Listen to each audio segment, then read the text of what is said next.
This is the Global Podcast Network, where executives and professionals connect, share, and inspire.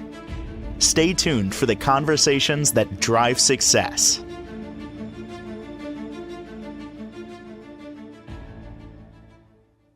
Welcome back, everybody. We're going to talk about something that seems fundamentally easy and obvious, but it runs way deeper than that. They also say it's the thing that makes the world go round.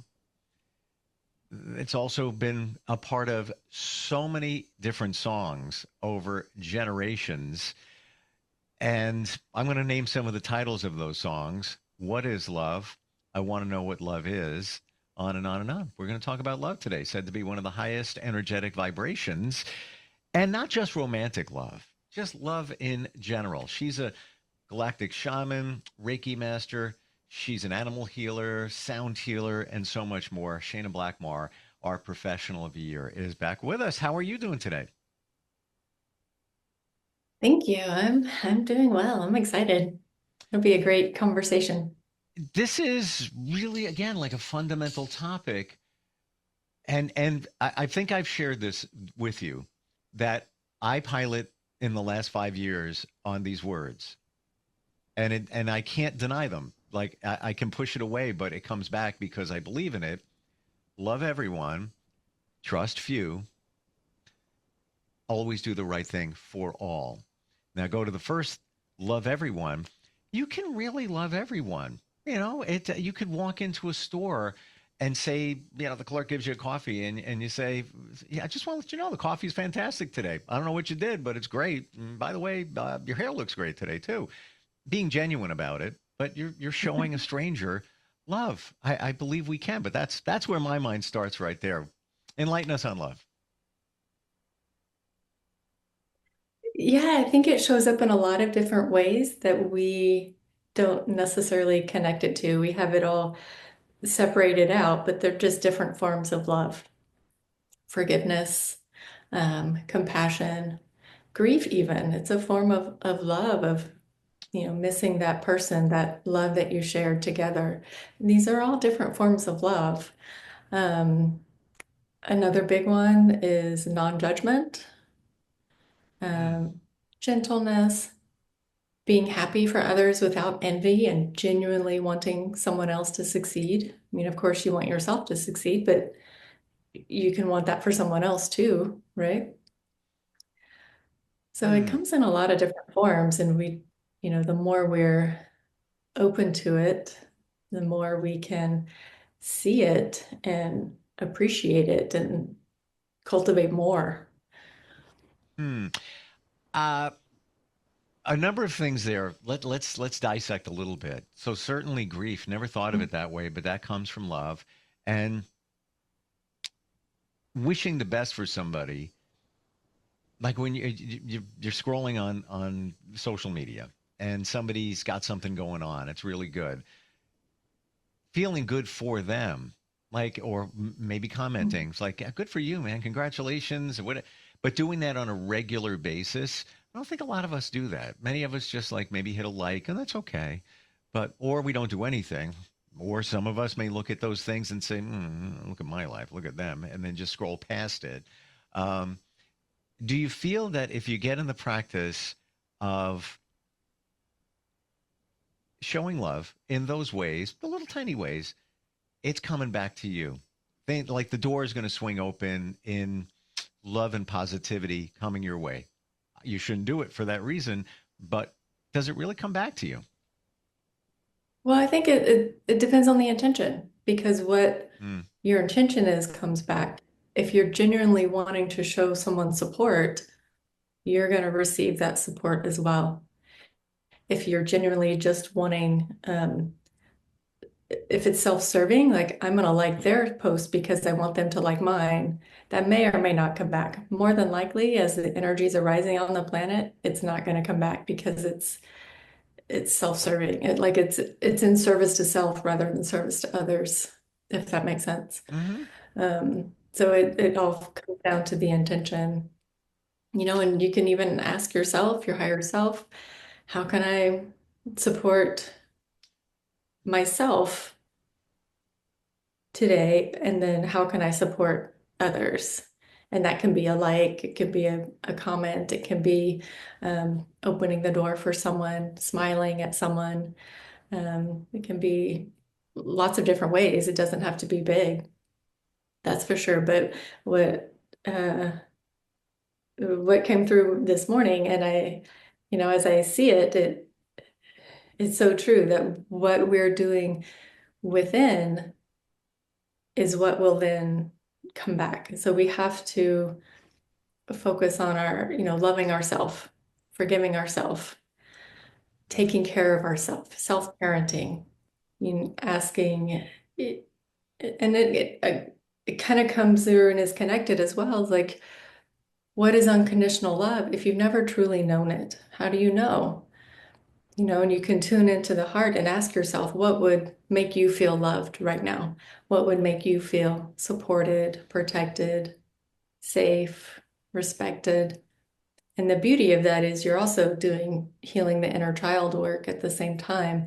But, going back to what I just said a couple minutes ago, is that loving the self and filling up with love, it then, what's on the inside then spills over into your reality and that's what you will then experience.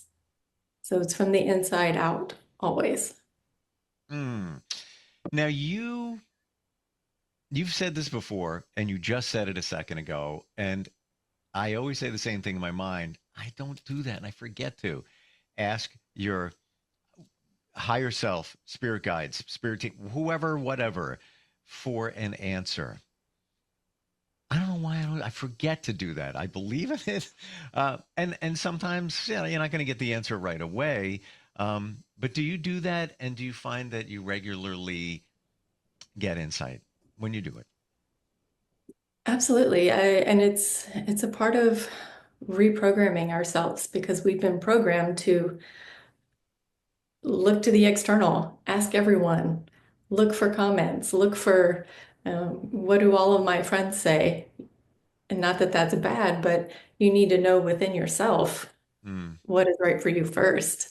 And if you're not sure, get some more information, then tune in again. And so I've had to reprogram myself and even would write little notes and have it on my to-do list and things like that as reminders. Oh yeah, tune in and connect for everything. And so now I'm in the habit of doing it all day long. And it's so helpful. I can't even begin to explain how helpful it is. And going, there's so much more flow and ease because the information you receive is what is best for you at that moment Mm.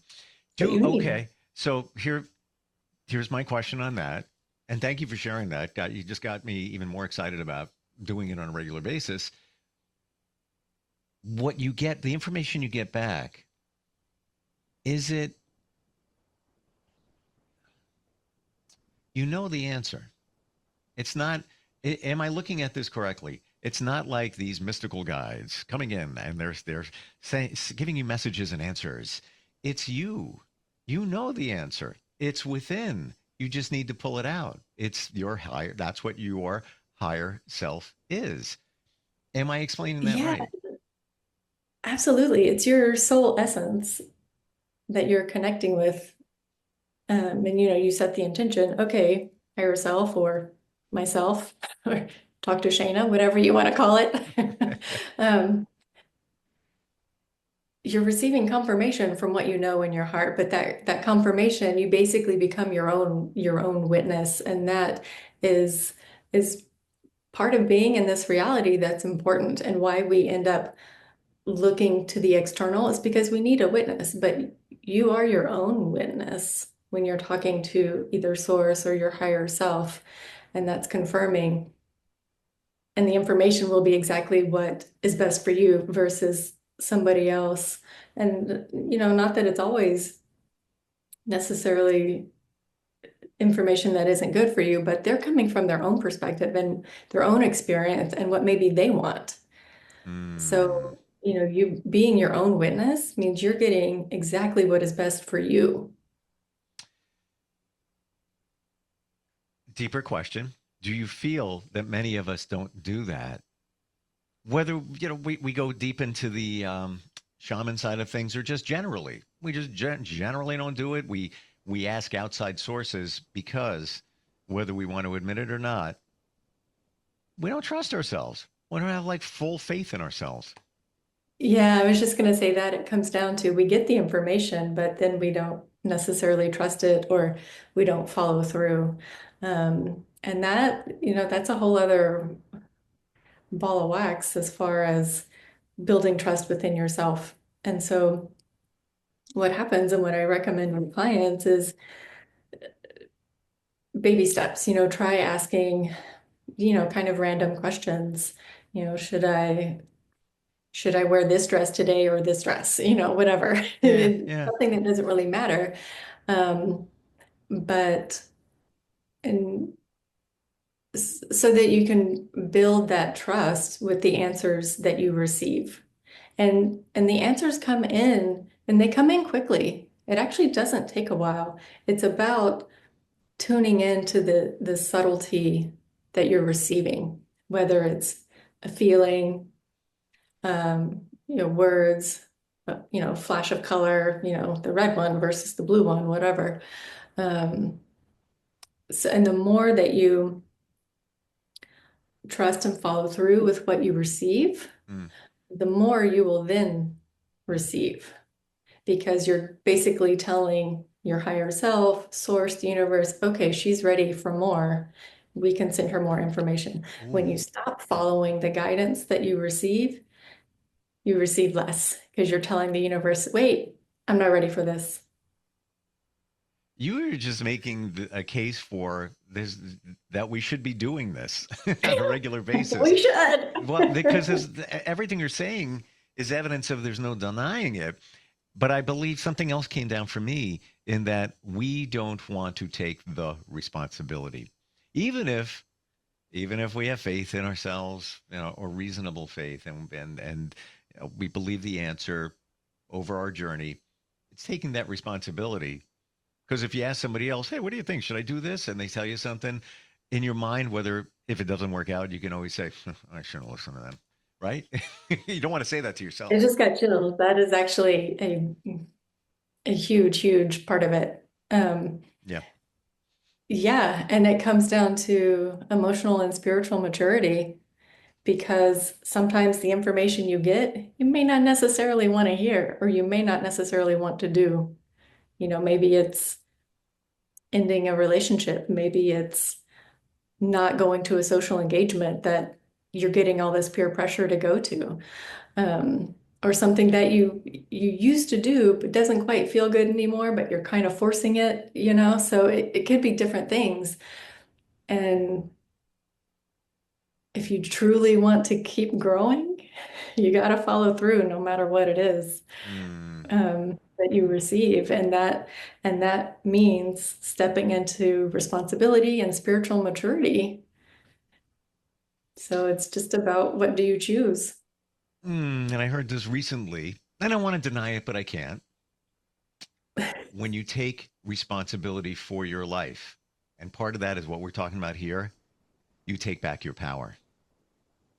1000%. You take your energy back, your power back, you're clearing the past and cords from the past, you're coming back into the present, you're ready to move forward. And so much of, realizing recently, so much of the healing work that we do is about creating space. When you're doing forgiveness, you're clearing the weight, the layers, so that you have more space, calling your energy back in the present. When you're doing sound healing, you're literally clearing density, creating more space for more light to come in. So yeah, how can you create more space to move forward? How can you clear the past? Um, how can you take care of yourself? You have to create space to do that. Mm. I know we pivoted from the original intent of conversation, which was love. I'm going to get back to that in just a moment. But one more question on listening or asking for the answer. Is that also your gut feeling? Like when you're asking for the answer, you get the answer. I'm thinking about buying a used car or a second vehicle. Should I do it? You wait for the answer. Is that also your gut coming into play as well? Well, this is the perfect pivot back because if you're coming from love, like you're in the feeling, the mindset, if you're in the heart, when you ask that question, the response you get is in your gut and your wherever you feel it, yes. If you're in fear, if you're worried about the car payment or whatever, then the response is going to be connected to the past, connected to fear, connected to security, whatever it's connected to. So being in love is the key. Okay. So give you that car, second car, thinking about buying it. Seems reasonable. The seller is legit, da da da da da, on and on. All the pieces seem like they're there. Maybe it's a little more than you want to spend, but whatever. Um, if you say, I love myself, I deserve it, and come from a place of love, then listen for that answer as opposed to, yeah, oh, I don't know if I can afford it. I don't know if this, I don't know that. Um, if you truly come from a place of love, is that the best way to approach that? And there's a follow up question here that I'm just gonna slide in for a moment. When you do that, are you coloring the answer? Are you tinging or tainting the answer? If, you know what I'm saying? Favoring over one or the other? Yeah, absolutely. It's that brings up a good point. It's important. The wording of the question is important. And I've found a kind of just general, clean way to ask is what would be best for me? Because Mm, that like takes you out of ego because ego thinks it knows everything, right? That takes you out of fear and you're just basically handing over everything to the divine, to your higher self, to source, whatever you call it, and asking, okay, what would actually be what's best for me right now? okay. Got to do that. I think that answers both questions. Yeah. Yeah, got to do it. Like, and why wouldn't you? What do you have to lose? And there's no embarrassment. It's not like you're going to walk up to somebody, friend, stranger, whoever it is, and just ask them questions. You're asking you. So, like, it's, and the thing that's Yeah, you can ask anything.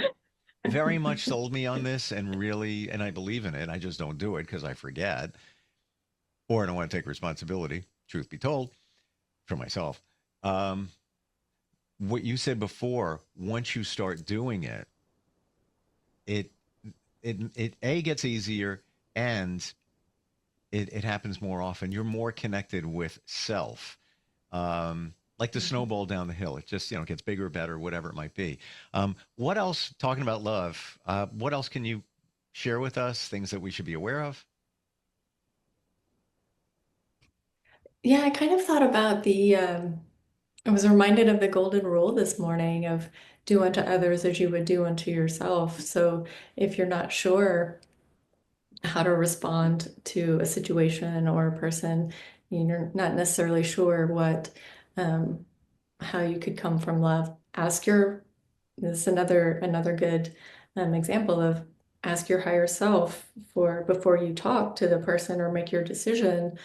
Depending on the situation, you can ask, help me and the other person speak and listen from love. Hmm. Um, and then you can also ask, relating to the golden rule too, what would I like to receive in that situation? What would I like to hear? What would make me supported? Hmm. Um, what would make me feel loved? So some good, kind of things that you can, if you're not quite sure how to get there, some things that can help you get into the mindset of love and what actually would that look like? Because you can say, I love you all day long, but you have to actually embody it. You have to put it into action. Well, it goes back to when you tell somebody that, say it like you mean it. So I think it's also the same thing. Say it like you mean it, or express it even to yourself like you mean it, because we can spot a phony. You can spot a phony in yourself if you're really not truly meaning it in terms of love to yourself. Is love the highest vibration?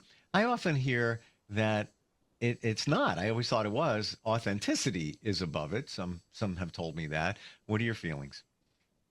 Well, I think we actually talked about this before, and I came to the conclusion that authenticity isn't the highest because authenticity is being yourself, and you can be authentic and be angry, courageous, Hmm. um, joyful, loving, and those are all very different vibrations. I was actually just writing about this yesterday, and peace is actually the highest vibration in until we reach enlightenment, but that's at 600 hertz. So coming back to protecting your peace, it's not just woo-woo or something silly to say. It is actually very, very important. And I think we should all take it seriously because protecting your peace means you're holding space for yourself in a high vibration for an extended amount of time.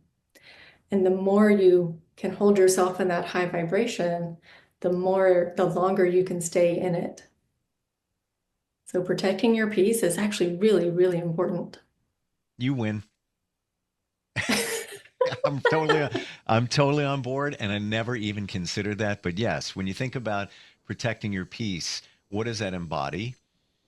Love for Mhm. yourself, boundaries, authenticity, because you got to be real with others and yourself. If you're going to protect your peace, you might have to say things to others, might be a little uncomfortable, but you're being you. Um, and it doesn't get any better than that when you have peace. You could say joy is up there, um, Mhm. but peace trump is above joy. It has to be. It is. Mm, It's right wow. above it. Yeah, and you mentioned boundaries too, and that is actually a form of love. That's a form of saying to someone, I actually still want you in my life, but this is how it can happen. Yeah. So that's another form of love and holding on to your peace. That's a good question you can ask too. If, what would be best for me? Also, what is going to bring me peace in a situation? And again, it may not be the answer you like, but it's the one that is best for you moving forward. Mm. That is part of the experience or the learning experience to accept the answer if it's not one that you like, but truly accept it, not run from it like, you got to go with that answer because that's coming from within. And I believe everything we have, everything we need, we have it. It's inside of us. Even the body's amazing. Even to heal yourself, you got it. Even physically heal from certain things.